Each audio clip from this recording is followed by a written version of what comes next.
This is Ham College, episode 58 for October 31st, 2019. Ham College is brought to you by ICOM. Wish it, wrap it, gift it. Step up your gift-giving game this year and get your favorite ham, the transceiver, at the top of their list. And by hamstudy.org, a great place to study for your next amateur exam.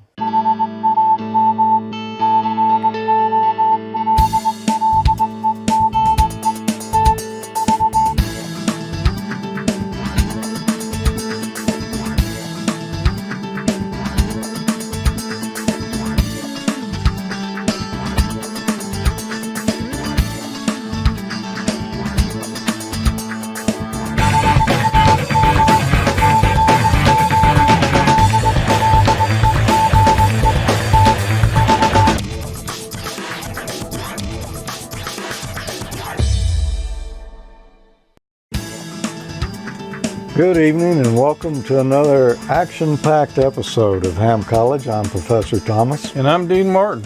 And it's good to be back again, class. Everyone needs to be preparing now because we're almost to the end of the semester. We are, but we brought in a new textbook. Oh, we're rewriting the textbook. Yeah. Well, actually, Gordo did, but... He left a hole in it. Boy, he did, didn't he? Yeah. Didn't want you to know what frequency he's on.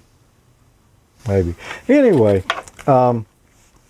we had finished last month with all the general questions that pool expired in 2019 and a new pool began. Yep. And this is it. And there are more changes in there than I thought there were. Yeah, normally there are just a few. Well, kind of a handful. I went through where people had explored the differences between the just passed general question pool and the one that's just coming into effect. And there were some in there, the changes were so minor that we're not going to cover them. But after I purged out the ones like that, and it was stuff, a lot of it was like every question where one of the answers was all of these choices are correct. Now it just says all these choices are correct. There were a lot of questions like that. So, there's no need to go over that again. And just a little bit of verbiage change on those. Yeah, and there were some that there were some minor punctuation changes in there. There were some minor capitalization changes, and I don't remember one right off, but it was where like a word previously may have been capitalized. They took it off for some reason. It didn't really change anything about the question or the answer, so we're not going to cover those. Luckily, when you take your test, capitalization doesn't count.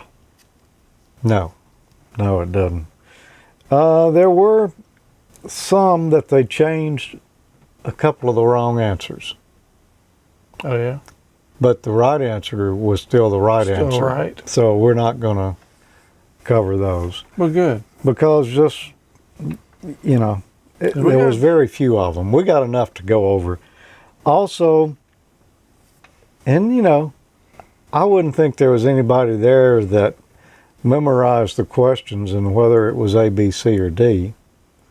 But just in case, some of them, they reshuffled the alphabetical order of the answers.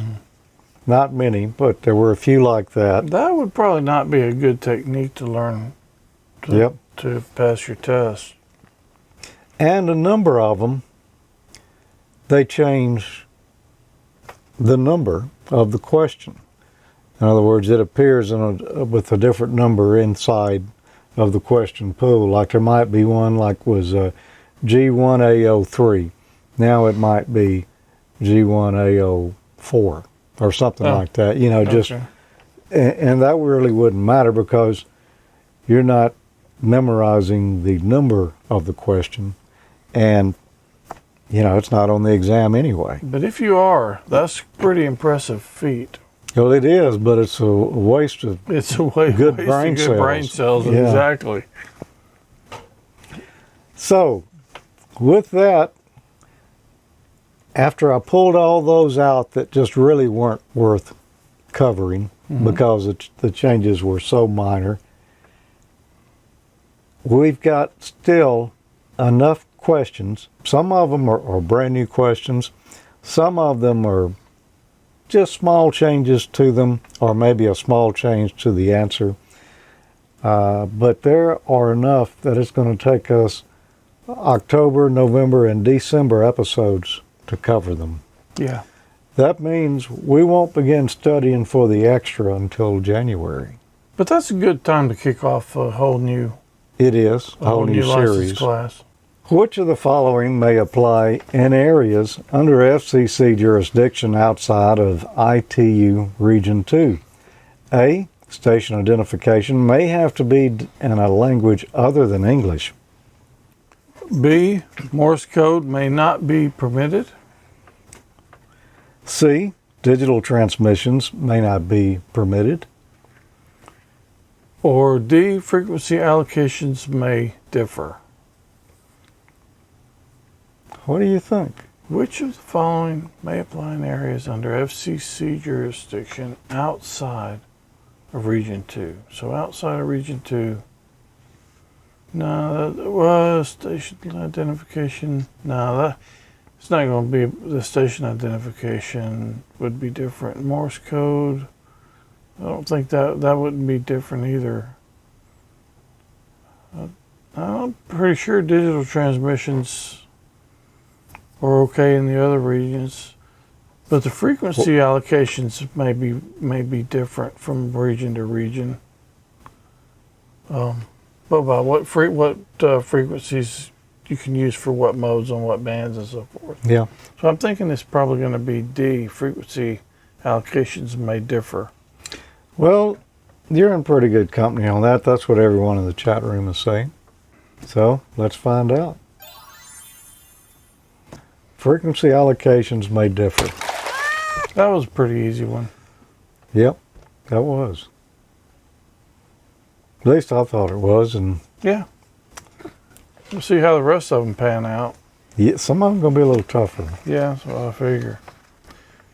Which of the following transmissions is permitted? A. Unidentified transmissions for test purposes only. B. Retransmission of other amateur station signals by any amateur station. C. Occasional retransmission of weather and propagation forecast information from U.S. government stations. D. Coded messages of any kind if not intended to facilitate a criminal act. Which are permitted? Well, I know D is not permitted. They don't want you doing coded messages. They don't mean CW. No, Morse I mean code. like encrypted where Yeah. it can't be openly. I know it's not A. They don't want you to go unidentified, for even if it's for test purposes. B. Retransmission of other amateur station signals by any amateur station. If I look at C, occasional retransmission of weather and propagation forecast information from U.S. government stations, that's the one that most likely sounds like the answer to me. I say C. Ooh. We're not getting... There's a lot of B's. There are a lot of B's in there, and I almost would say B. It's either B or C for sure. So we're both saying C. Well, let's see. Yeah, I'll go with C. Yeah, I'm going with C. Yeah, I think I will too. Now that I see the yellow up there. That was kind of tricky there. Retransmission of other amateur station signals by any amateur station. Which of the following transmissions is permitted? You know, because you hear folks record other people and play them back on the air. Uh-huh. And that's pretty tricky right there. Yeah, it is. But obviously the answer is C, Charlie. Yeah. So. Occasional retransmission of the weather. I honestly didn't know that was. I didn't know. I wasn't sure. Yeah. I figured it was going to be B or C, but I would have probably guessed it one or the other. Yep. Okay, well, let me see if I can pull out a tough one for you here. Oh, did I get one of these? Oh yeah, you sure did. Okay. You earned that one. Which of the following one-way transmissions are permitted? A. Unidentified test transmissions of less than 1 minute in duration. B. Transmissions necessary to assist learning the International Morse Code. C. Regular transmissions offering equipment for sale if intended for amateur radio use. Or D. All of these choices are correct.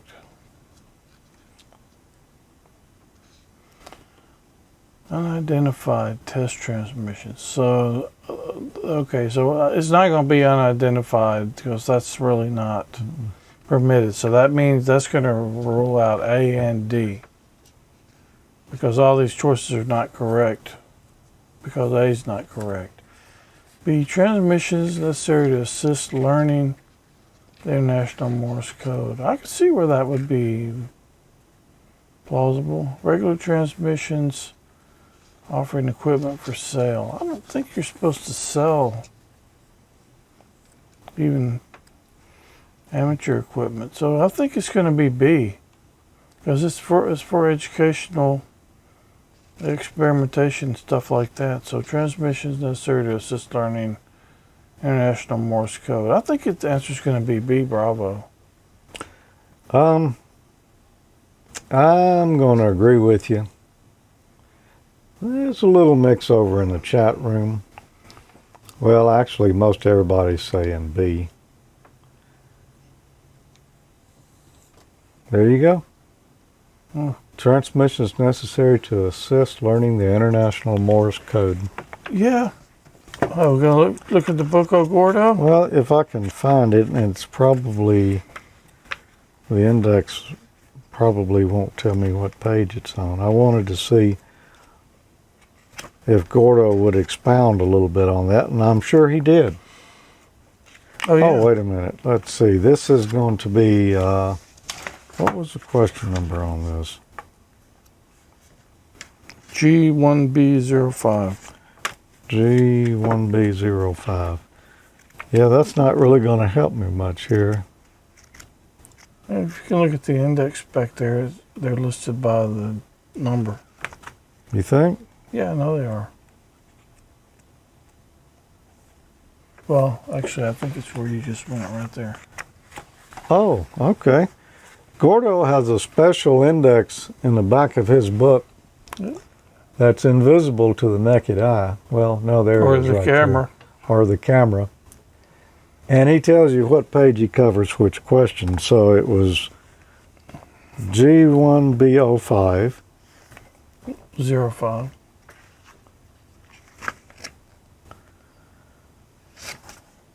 G1B05 is on page 38. So if you're following at home with your text, turn to page 38 of the new question pool, which is the current question pool.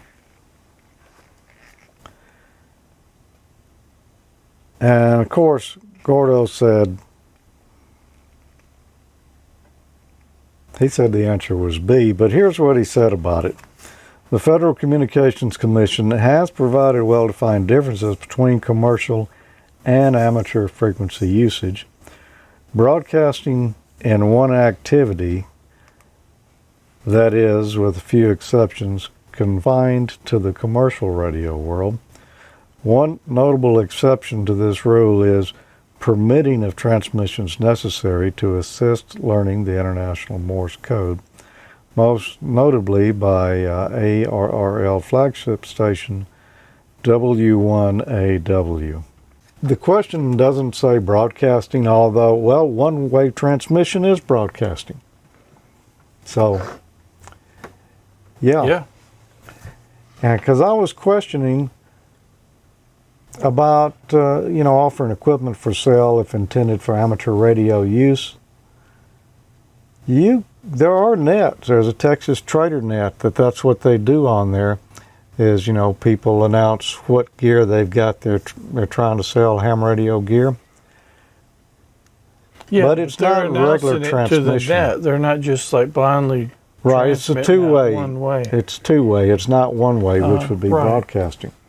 And So John on here says he wasn't aware that transmission was necessary to learn the code, and it's not. It's just that's one option that you could they could do, I guess. he caught some tricky wording there. I think Well, the key here is for one-way transmissions, which typically are frowned upon. Right. That's broadcasting, not communicating. Yeah. There's another occasion where you can do one-way transmissions, Just which would be beacons. bulletins, something Yeah. of that nature. But that wasn't one of your choices here. Under what conditions are state and local governments permitted to regulate amateur radio antenna structures? A. Under no circumstances, FCC rules take priority. B. At any time and to any extent necessary to accomplish a legitimate purpose of the state or local entity, provided that proper filings are made with the FCC. C. Only when structures exceed 50 feet in height and are clearly visible 1,000 feet from the structure. D. Amateur service communications must be reasonably accommodated, and regulations must constitute the minimum practicable to accommodate a legitimate purpose of the state or local entity. The minimum practical. Yeah, that's what I meant. Under what conditions are state and local governments permitted to regulate amateur radio antenna structures? Well, I wish the answer were A, although I don't think that's the right answer. no, it's not, unfortunately. So it is D. You want one of those? Yeah. Although I knew that one because I want to say it's come up before. So, Yep. well, I got one for you. On what HF frequencies are automatically controlled beacons permitted? On any frequency if power is less than 1 watt? On any frequency if transmissions are in Morse code? C, 21.08 megahertz to 21.09 megahertz. I'm glad you got this one. I'm not. Or D, 28.2 megahertz to 28.3 megahertz. On what HF frequencies are automatically controlled beacons permitted? And I should know this, but I'm not going to lie to you, I don't. I don't know it off the top of my head, so I'm going to try to work my way through it here. On a frequency, if power is less than any frequency, that's not going to be A, and it's not going to be B, so on any frequency, I don't think that's going to be the answer. So I'm pretty sure it's going to be C or D. 21.08. 21.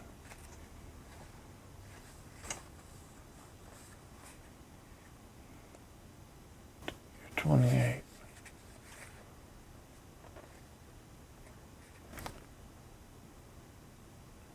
I want to say it's going to be the D, 28.2 to 28.3 megahertz. You want to say that, but is that what you're saying? That's what I'm saying. But I honestly don't know the answer for sure. That's my guess. 21.08 to 09. I don't think that's right. I'm going to agree with you. I think it's D as well. I don't think I've seen anything that's down to the 0.08 megahertz. That's a pretty narrow range there. It is. 28.2 to 28.3 megahertz. Most everyone guessed D in the chat room, so, or maybe they weren't guessing, maybe they actually knew. possible. And I'm going to say, of the choices they got, the first two, A and B, because it says on any frequency, that'll rule those out right away. Right. I'd scratch those off the list right off the top of the bat. So then you're down to the really hard choices. Uh-huh.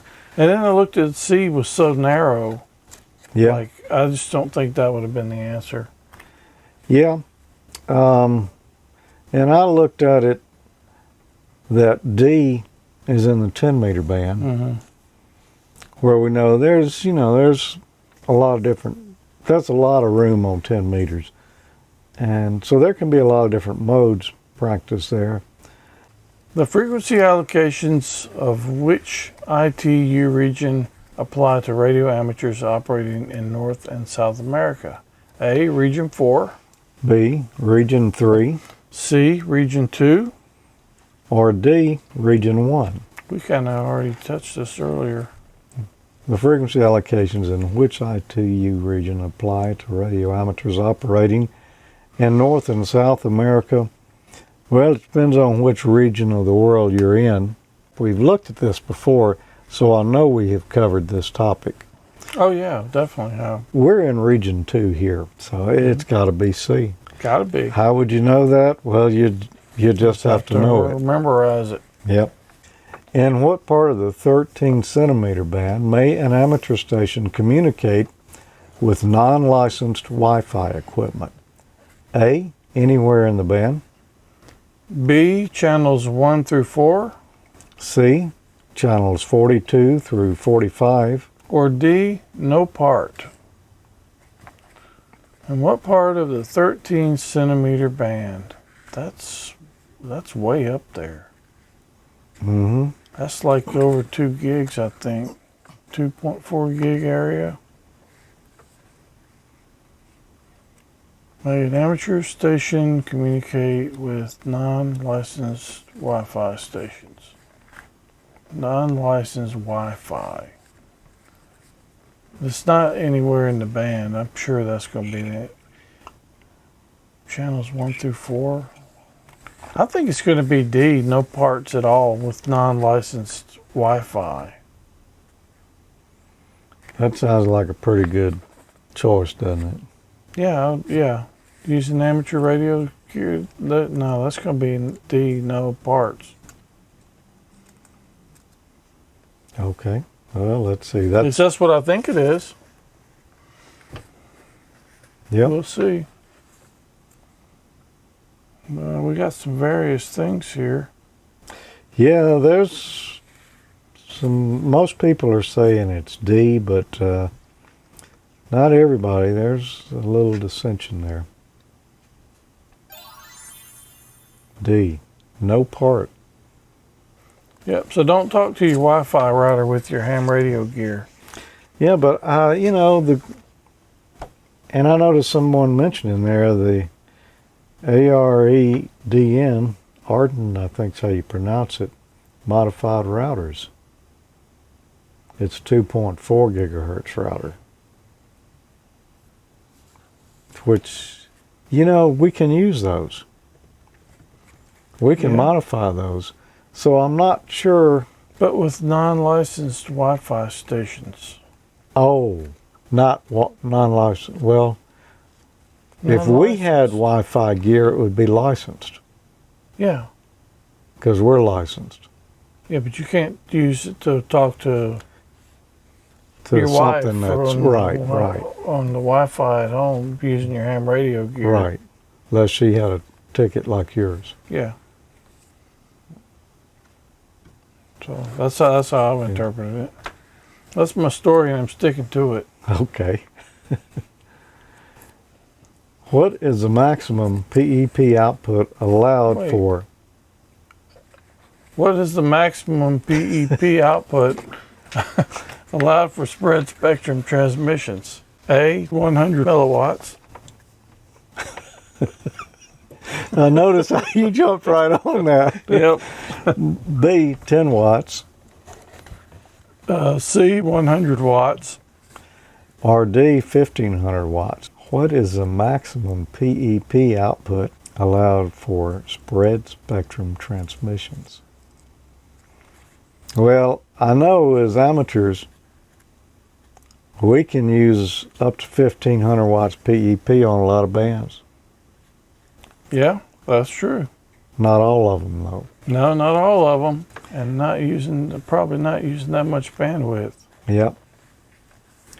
And 100 watts spread spectrum, that seems like a little much to me as well. Uh-huh. So I'm going to say it's either 100 milliwatts or 10 watts. That's going to be our choices there. Yep. 100 milliwatts is not very much. It's really not. So, based on that scientific conclusion, I'm just going to take a stab at it and say it's B. And the chat room, That would be my guess too. Although again, I The honestly chat don't know rooms. the answer to that. yeah, they're stabbing all over the place too, aren't they? So Yeah. we'll just see. It is. Boy, I got lucky on that one. 100 milliwatts is like next to nothing. Well, if you did that, it'd be like very short range, like across the yard. Yeah, it'd be pretty short. Pretty short. Okay. Well, I think it's about time we took a break and took a Yeah. breath. That was kind of Yeah, I tough, need to go some of lay those. down for a minute. I'm tired now. We'll be back in just a moment because we got more questions to go tonight. So don't go away. Wish it, wrap it, gift it. Step up your gift-giving game this year and get your favorite ham, the transceiver, at the top of their list. ICOM offers a variety of high-performance and innovative products. Make the most of this holiday season with one of these ICOM rigs today. 'Tis the season to give your favorite ham the SDR they really want, the IC7610. This high-performance SDR has the ability to pick out the faintest of signals, even in the presence of stronger adjacent signals. The IC7610 is a direct sampling, software-defined radio that will change the world's definition of a SDR radio. RF direct sampling, 110 dB RMDR, independent dual receivers, and dual digicell. Ham for the holidays. The IC7300 is changing the way entry-level HF is designed. This high-performance, innovative HF transceiver with a compact design will far exceed your expectations. RF direct sampling, 15 discrete bandpass filters, large 4.3-inch color touchscreen, real-time spectrum scope, and SD memory card slot. The transceiver at the top of every ham's wish list this holiday season is the IC9700. Keep your competitive contesting edge with faster processors, higher input gain, higher display resolution, and a cleaner signal. ICOM's IC9700 is the pinnacle of perfection. 4.3-inch color touchscreen TFT LCD, dual watch operation, and full duplex operation in satellite mode. Real-time, high-speed spectrum scope, and waterfall display. SD memory card slot for voice recording and playback. Support for CW, AM, FM, single sideband, RIDI, and D-Star DV and DD modes. Visit ICOMAmerica.com/amateur for more information on all these great ICOM radios. Thanks to ICOM for sponsoring the show. Yep. And just for that, we're going to give away one of your hats and a shirt. And you're sure going to give away the shirt on your back. Yep. Oh, So no. anyway, Thanks. it's about that time. If you put your entry in for this month's giveaway for the ICOM swag, the Ham Crew t-shirt, and the ICOM ball cap, Oh, now's time for the winner. you mean the way you enter is by sending an email to hamcollege Well, at AmateurLogic.TV? Well, now that you mentioned that, but I hadn't got around to that part yet. But yeah, that's exactly how you would do it. Okay. So anyway, see, we got a bunch of entries in there. So if you're the one, let's roll the dice. And the magic dice says the winner is Les Parker. Hello, George and Tom. And I think he means Professor and Dino. Yeah, I'm sure that's what he meant. I really like watching your Amateur Logic show. I enjoy trying to answer the exam questions. It keeps my brain operating. I wish it did ours. I haven't had my license since 1976 and still trying to keep up to date with the latest technology, which changes all the time. I'd like to enter the contest for the ICOM shirt and cap for October 2019. And yeah, it was a good time to enter, Les. VK4SO. You're this month's winner. Yeah, congratulations, Les. Yep. You'll be hearing from ICOM very soon, and they'll get that out to you right away. Yep. Jesse will be getting in touch with you and getting your size and your address and pertinent information. It'll be coming your way. So if you didn't win and you still want to try, you're welcome to enter for next month. The queue emails gets deleted right after he saves that one, and so you just need to enter again. So send your email address to hamcollege@AmateurLogic.TV, or send your email to hamcollege@AmateurLogic.TV, and all you need is a name. Yes, anyway, you'll be entered for next month's drawing. You do need a name. You need a name. And you need an email address. And and hopefully you wear shirts and occasionally caps. Under what circumstances are messages sent via digital modes exempt from Part 97 third-party rules that apply to other modes of communication? A, under no circumstances. B, when messages are encrypted. C, when messages are not encrypted. Or D, when under automatic control. I'm going to need to read that again. Under what circumstances are messages that are sent via digital modes exempt from Part 97 third-party rules that apply to other modes? I'm going to lean on it being A. Or B, when messages are encrypted. We're not supposed to encrypt. As amateur operators, we're not supposed to send encrypted messages that can't be clearly read or listened to. Messages are not encrypted, and that's when under automatic. I think the answer is going to be A. That's what, people are saying over in the chat room. It is A. Okay. So it's just like everything else, and the third-party rules apply. Yeah, then that makes sense. Yep.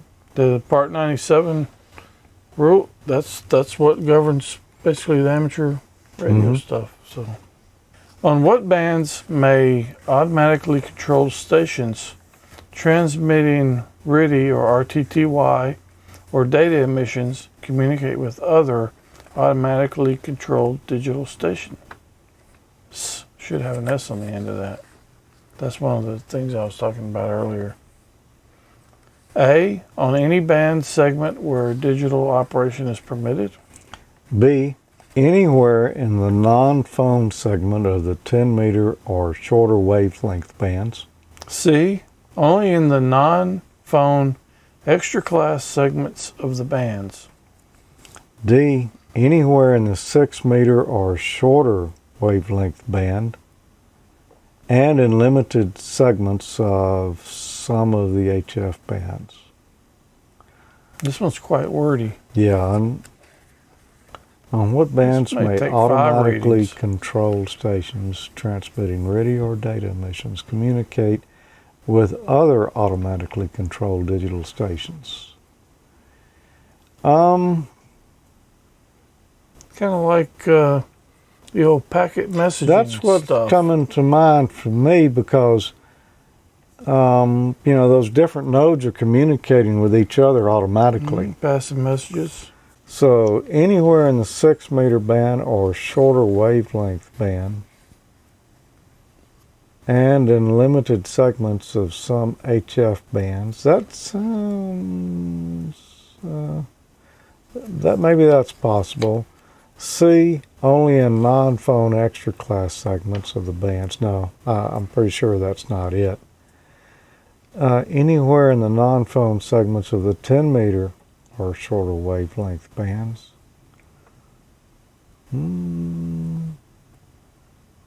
That sounds kind of possible too, as well as A.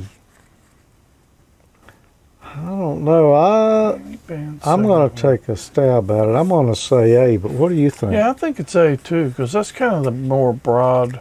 The others are specific, which some of them seem right, Yeah. but I think A seems more right. If that makes any sense. A. You know what I'm saying? Yeah. A? Yeah, I do, A. That was for you, Mike, Yeah, that's for Jocelyn too. and Jocelyn. Yeah. And also for Les. The people who are saying A in the chat room, most of them. Whoa. Whoa. We were all wrong. Well, I'm gonna have to double check that. I'm not believing that. Well, let's see. It's D. Anywhere in the 6 meter shorter wavelength bands and in limited segments of some of the HF So bands. 6 meter or shorter wavelength. Yeah, so that's going to be 2 like, meters, 70 centimeters Yeah. packet message. that's Wow. Okay. G1E11. What did you pick? I picked A. I mean D. Let's see what Gordo says about that. I'm only checking because all of us got it wrong. And we know Gordo didn't get it wrong. And this is, of course, our textbook for the class here. It's now the 2019 through 2023 version of the General Class Study Guide from Gordon West, our friend Gordo, WB6NOA. Yep. That is at w5yi.org. Yeah. Notice how I slipped that in there too. Yeah. Page 70. They actually got more books than just the study guide. Oh yeah, they do. We're going to talk about some of them in Amateur Logic coming up soon. There's some there I did not know that they were the publishers of. Yeah, same here. Gordo says in most cases a control operator must be physically present at one end of any radio circuit or link. And I believe that, you know. In other words, normally automatically controlled relay stations can't talk to one another directly. As the exceptions to this are in the 6 meter and shorter wavelength bands, as well as a few specially designated slots on some of the HF bands. In all other cases, however, they must be a control operator at some point in the total radio link. Interesting. That's good explaining there. Straight from the man himself. Yep. What is a recommended way to break into a phone contact? A, say QRZ several times followed by your call sign. B, say your call sign once. C, say breaker breaker. Or D, say CQ followed by the call sign of either station. Don't do C. Breaker breaker. No, don't do that. No, if you do, you get some ugly looks. And if there's already contact going on, don't say CQ with the call sign of anybody. QRZ several times means who's calling, so don't do that one. It's going to be say your call sign once. That identifies that you're there, and more times than not, somebody will recognize it and allow you to have the next turn to speak. Yep. Just about everyone is saying B. I'm going to agree with you. Okay. Now that we got that out of the way. All right. Well, then, how about this? Why do most amateur stations use lower sideband on the 160 meter, 75 meter, and 40 meter bands? A, Lower sideband is more efficient than upper sideband at these frequencies. B, lower sideband is the only sideband legal on these frequency bands. C, because it's fully compatible with an AM detector. Or D, it is good amateur practice. This one, I remember this one. This is not too different, I think, than the previous version. Yeah. Why do most amateur stations use lower sideband on 160, 75, and 40 meter bands? And they do. That's correct. All the frequencies higher than that we go to upper sideband on. Lower sideband is more efficient than upper sideband at these frequencies. No, it's not. Doesn't make any difference. Lower sideband is the only sideband legal in these frequency bands. That's not correct either. C, because it is fully compatible with an AM detector, and no, it's not fully compatible with an AM detector. So that only leaves me with only possible answer there is D. It is good amateur practice. I remember that. We covered that before. Yep. And yeah, that is what everybody's saying. It's D. So let's see. We were all right that time. That makes up for when we were all wrong. That cancels out the other one. Well, not exactly, but it helps. It helps bring our score back up a little bit. There is actually, I shouldn't say it, but Now you got that's to. never stopped me before. Never has, but that's okay. Now this is not, you can't use this as one of your answers here, but there is actually a reason that we use lower sideband there and upper sideband in the other part of the bands, and it goes back to the original rigs that did single sideband. It was easier hardware-wise for them to, depending on the frequencies they were on.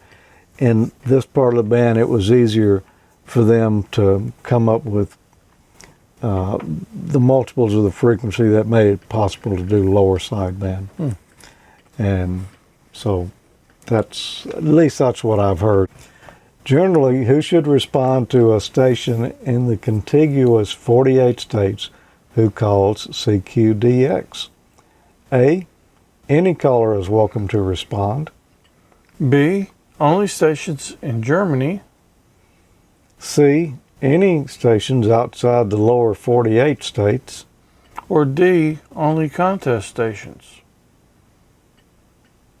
Okay. When you call CQDX, you're looking for somebody out basically in another country or far off. So any caller welcome to respond. You could, but that's not what the caller's intentions are. Or the examiner's intention. Yeah, it doesn't say any only for Germany either. Any stations outside the lower 48 states and only contest stations. It's going to be C, any stations outside of the lower 48. So Hawaii and Alaska would be considered DX as well as pretty much any other country would be. DX means distance. So, that Alaska and Hawaii would be kind of distant from us, where folks here in the lower 48, not so much. I'll agree with you. Any station outside the lower 48 states? Yeah, I've actually heard several times where people in the lower 48 answered somebody that, and then they kind of explained to them, what they were looking for. Yeah, there was some mixtures on the answers there in the chat room, because that is a little... It's a common misconception or whatever you want to call it. So we know DX means distant. What does CQ mean, roughly? CQ means that I'm looking to talk to somebody. Yeah. Here I am. You might want to talk. So I'm looking to talk to somebody distant. If you leave the DX off of it, You leave the X off of it, then they're just looking for somebody to talk to. It doesn't matter where you are. Yep. And so you should break in and say CQ 3 times followed by somebody's call sign. Oh, breaker. Yeah. No, don't do that. Okay. We got through that segment of questions a little quicker than we did the last ones. Oh, was that the last of them? No, we got more to go, but that means we get to take another But breather. wait, there's more. Yeah, because it might get a little bit harder. I don't doubt that. They might not, but they could. But they likely could. Yeah, There's a possibility. we'll go with that. Okay. We'll be back in just a moment.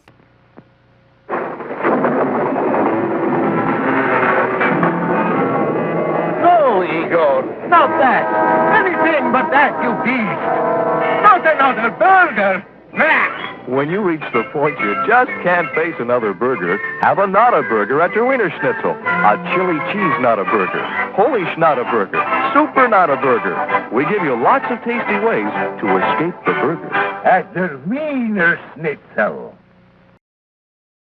Are you new to the ham world or an existing amateur operator who wants to take your license to the next level? Study for your radio license exam at hamstudy.org. Hamstudy.org is a free online learning tool powered by ICOM.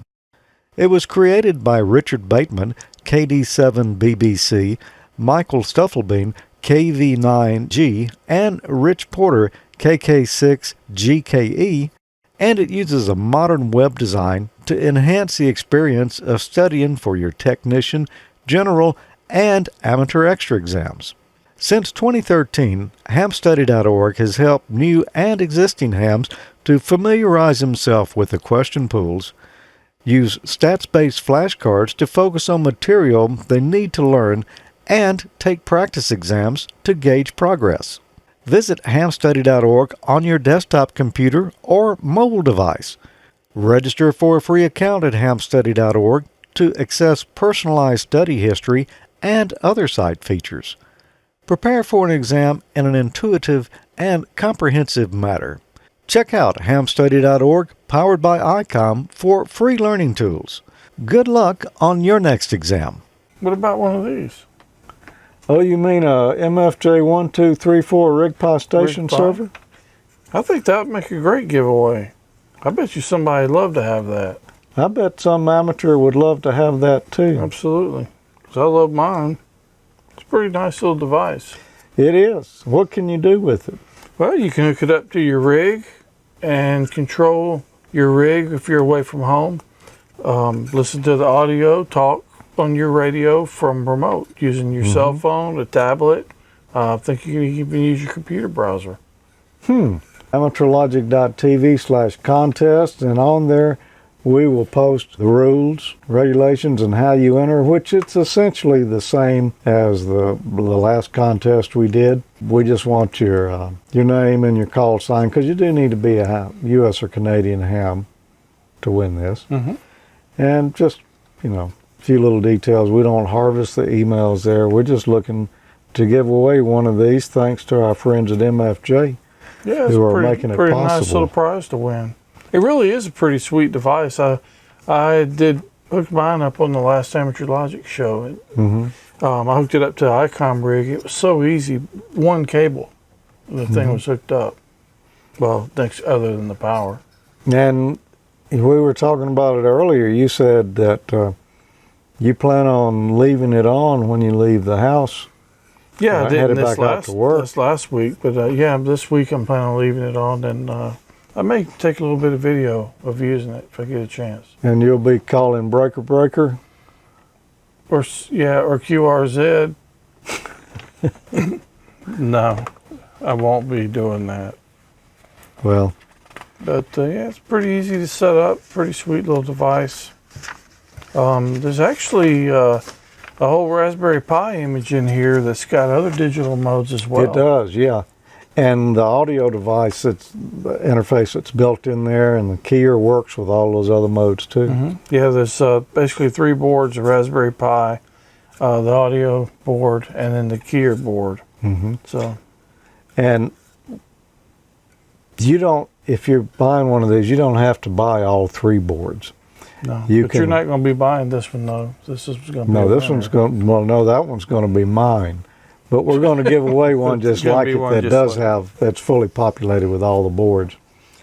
So, yeah, thanks MFJ and Howard Nurse for making that possible. Yeah, he's the one that wrote a lot of the software, put all the pieces together, Yep, everything. So anyway, great little box. sure is. AmateurLogic.TV/contest, you can learn more about it right there. And why wouldn't you want to enter? It's free. Yep, and it's easy. Yep. You know, speaking of t-shirts, Wow, that's a pretty smooth segue right there. I thought so. If you needed a t-shirt and you'd say you didn't want it to be a Hawkins Middle School shirt, or you didn't want it to be a Go Engineering shirt, maybe you were in the School of Poetry or something, Yeah, or maybe you want to support Ham College.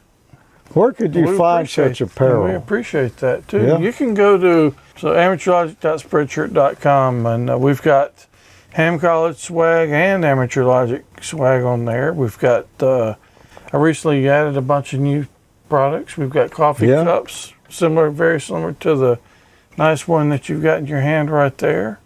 Mm-hmm. We've had requests for Ham College VE shirts, so we've got some of those out there. We've got some backpacks if you want to take your books when you go to Ham College. Put your books, your computer right in there and take off. Wow.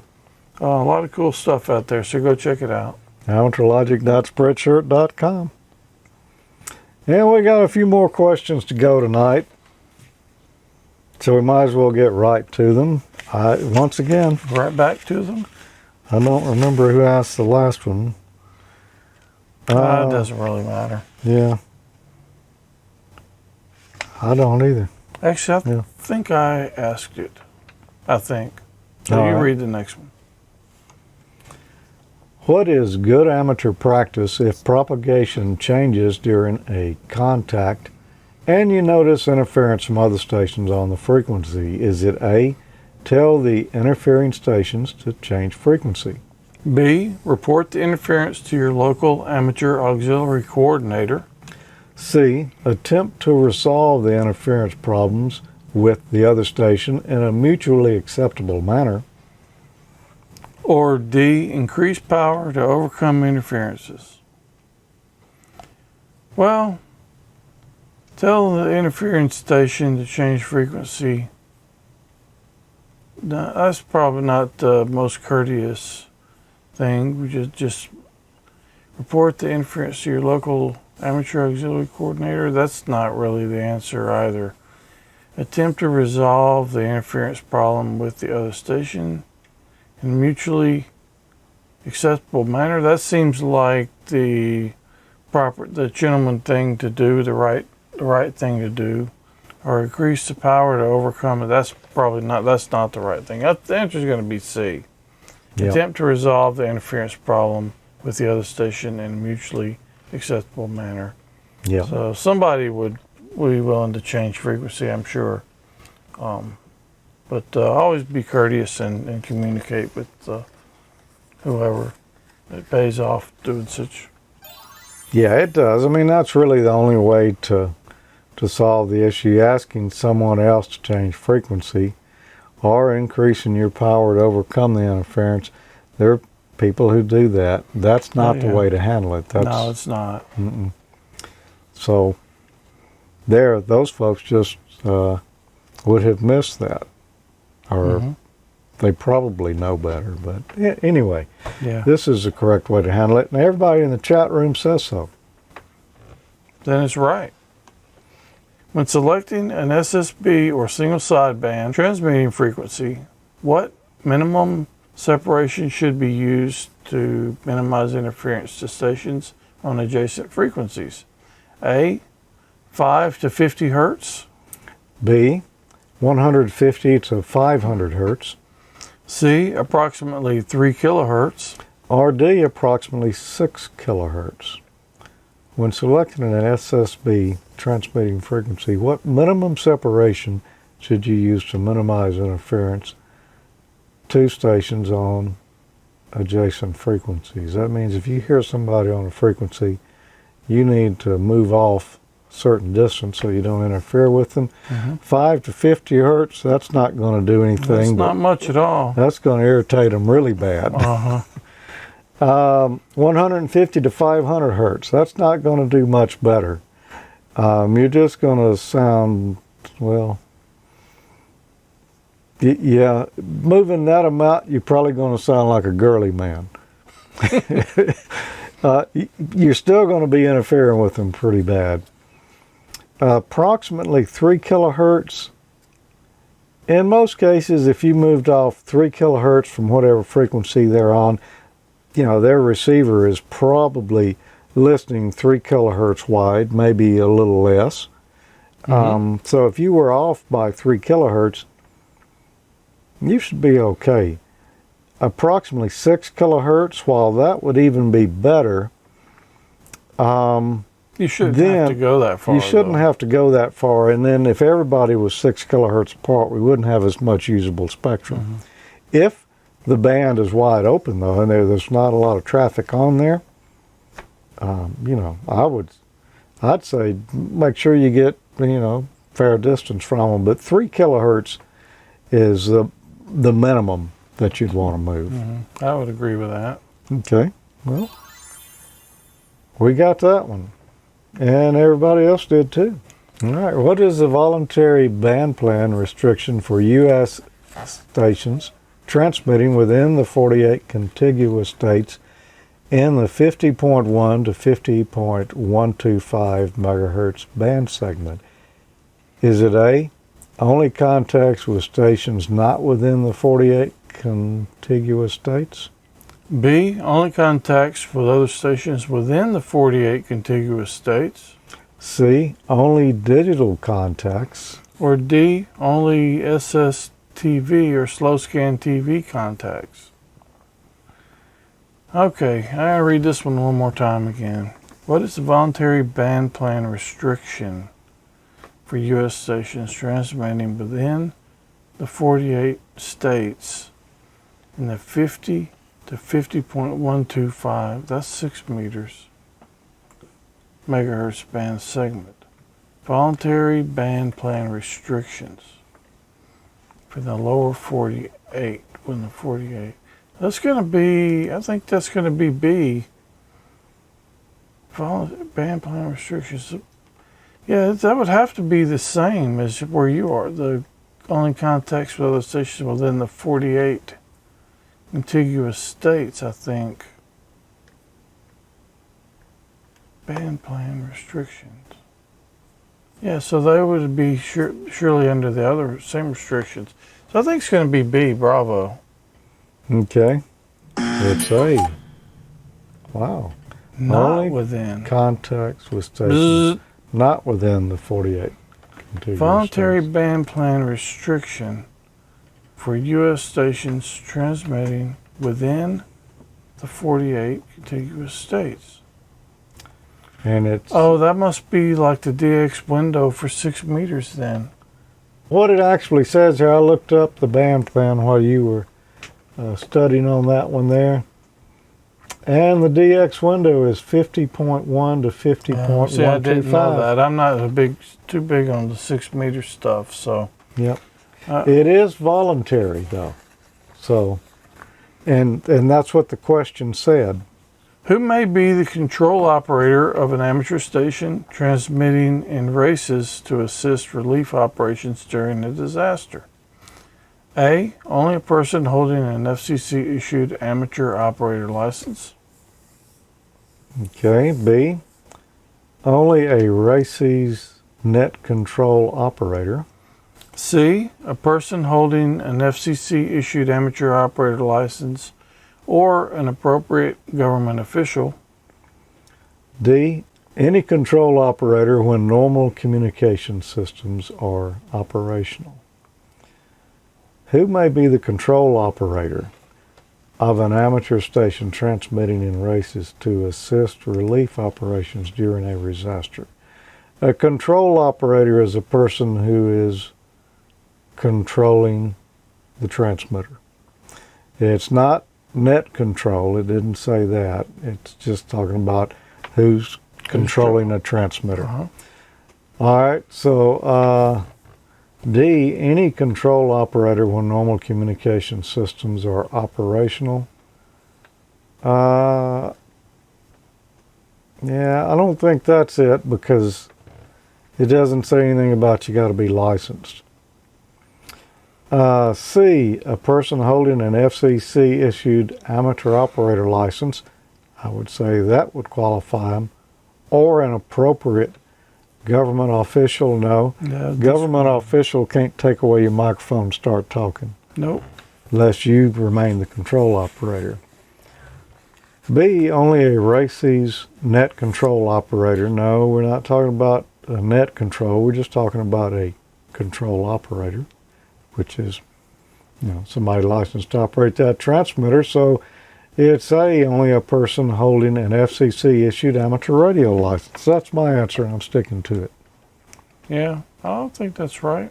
That's most of what they're saying in the chat room. Unfortunately, I didn't think we were going to get a buzzer on that one, but I was really looking forward to it. Well, I know you gave it your best shot. That was interesting. It was a little different than average, but, some of them seemed like we'd already covered the questions before. Mm-hmm. Some of them seemed like, this is new stuff. Yeah, a couple of them were little kind of variants of prior ones. Yeah. All right, so a couple of things we want to mention on the way out the door here tonight, and that is our social media networks. Where can you catch up with Ham College High Society throughout the month? Well, we're on Facebook.com/group/Ham College. Or you can follow us at Ham College on Twitter. And we also have a fairly new groups.io account, groups.io/G/AmateurLogic. We didn't make a separate Ham College one there. So you could do this all together. Yeah. So that's how you can find out when we'll be shooting the next episode live in case you want to join in the chat room or just watch live. Probably generally it seems like half the people who are watching live are not in the chat room, but the other half are. Yeah. And my question would be? Which half? Yep. There you go. And that's not just for announcing when we're shooting and things like that. No. So, there's a great group of people in all of those social media platforms and answering questions and just having a good time. So it's a good place to hang out. Yep. And one other thing we'll mention since I updated it a couple of days ago is AmateurLogic.TV/wiki. That's where you can get the show notes for each episode that we shoot. Yep. And it is currently up to date. As a matter of fact, it has this very episode posted in it before we even did it. It's like you're psychic. It's got new software running on it too. It does. It's been updated. Everything's all updated. Thanks to our SysOp, System Administrator. Yeah, we'll have to thank that guy. Webmaster. Okay. I think that's about all we can say about that. That's probably enough. So when will we be back here again? When can folks come back? Well, we always shoot right before the end of the month, usually on the Friday before the end of the month. So I haven't looked at the calendar, but it'll be near the end of November. Mm-hmm. And if you'd like to win this right here, or, who wouldn't, but if you'd like to find out who won it, we can guarantee that. You'll find out who won it around the 15th of November when we shoot the next Amateur Logic. Yeah, so we'll be announcing that then, so be sure to tune in. Yep. AmateurLogic.TV/contest. The next Ham College falls close to Thanksgiving here in the U.S., so watch for the postings on when that be, because it may slide a little bit because of the holiday. Yeah. One way or the other. Yeah, they can vary a little bit. We generally, you could pretty much guess when we'll be shooting live next time, but sometimes we do have to adjust a little bit. So, but it's always pretty close on target. Usually before. Yeah, generally the Friday day. before the end of the month. Yeah. Well, Dean, anything you want to tell the class here, especially with Halloween coming up? Just be safe out there, and main thing, get your entry in for the Rig Buy. It's a great device. It is. It is. And the price is right. Free. I'll just say go engineering. However you spell it, however you want to spell it. Yeah. Roll Tide. Yep. All right. Even though that's not till November the 9th. Yep. 7-3, everybody. 7-3.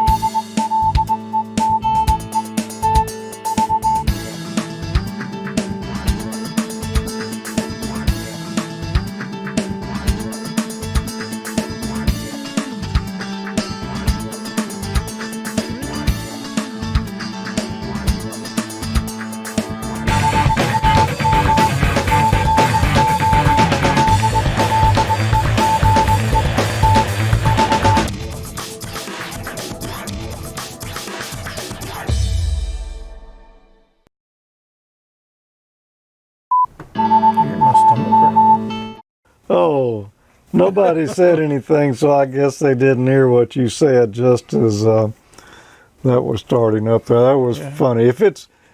If I got it recorded, though, it's definitely going to be a blooper on this one.